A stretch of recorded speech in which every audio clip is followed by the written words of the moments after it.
Episode number 9. I kind of can't believe it's been 9 weeks that this has been happening, but here we are together with a different color Post-it note. And there's not a ton of stuff going on this last week, at least nothing, no huge announcements. If I miss something, let me know.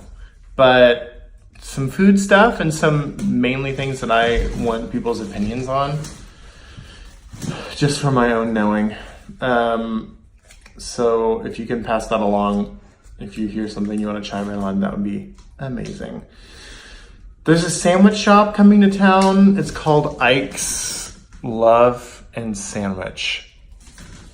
I read the name like 12 times to make sure I was getting that right. It's a California-based sandwich shop that some Major League Baseball player loved in 2010, and now is opening up 2 Austin locations, one in Sunset Valley South and one in Cedar Park North. Does anybody know anything about this place? I'm not going to make any judgment calls on it because I've never had it. They have 55 other locations, and they're also opening in Houston, I think, by the same guy. So if you know anything about Ike's Love and Sandwich, I don't know why it sounds so weird to me, like Ike's Loves and Sandwiches. Ike's Sandwiches and Love flows better, but it's not for me to say. I want to know, I'm sure if any of you have ever looked up anything food related, you're getting advertisements for Made in Cookware. It's cool because it's an Austin company, and they're making what I think by anyone's standards is like good cookware. I want to know if anyone's used it and really loves it.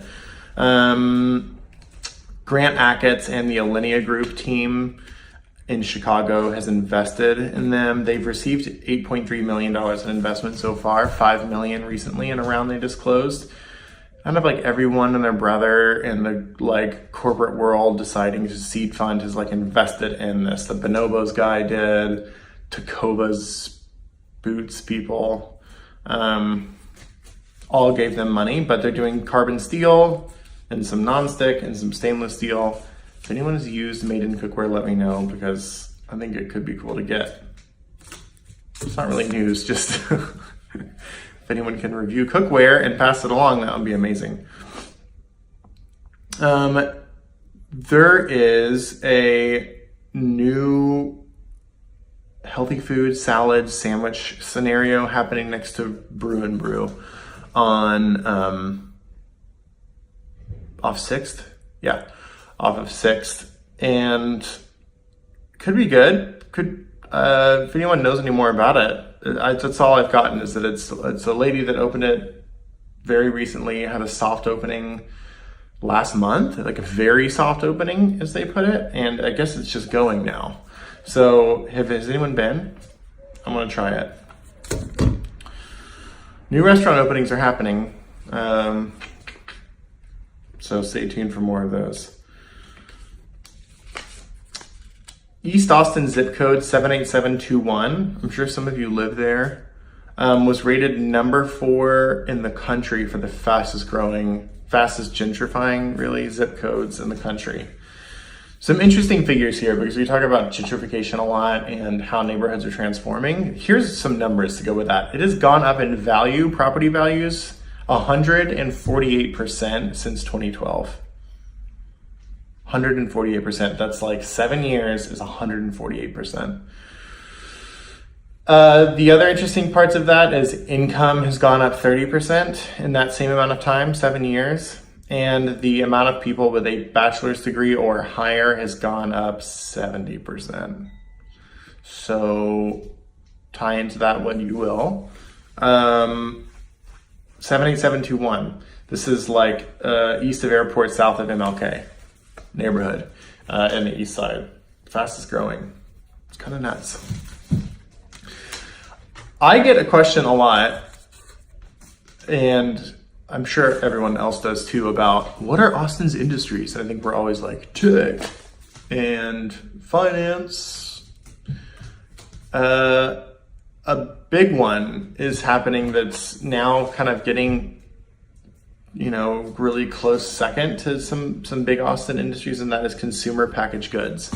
Austin has had a lot of exits of big companies like Epic and some other packaged goods manufacturing, like everything back from like Sweet Leaf Tea, which I remember from when I was a kid. They would like bring it in an ice chest to where we would sell it at our family business, and then all of a sudden they sold for millions and millions.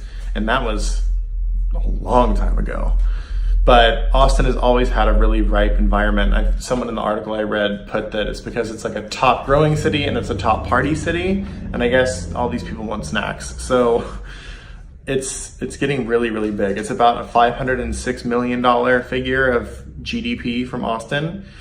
And there's 293 food and beverage related consumer packaged goods companies in Austin, and they employ right around 6,000 people. So that's a big thing to mention. You can be like, actually, the consumer packaged goods industry in Austin is a big deal. And last but not least, another thing I want people's opinion on, Mum Foods, MUM, is taking over the space next door to Eastside Cafe. They used to be something else.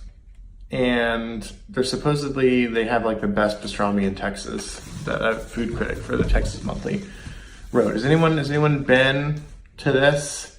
They're using bread from Swedish Hill, and this is all part of kind of the intermixing Austin food situation of MMH and the Suerte people, and I don't know, pastrami, another sandwich shop. I don't know what has to happen around here to get, okay, a restaurant on the water that is worth anything, please, restaurant on the water,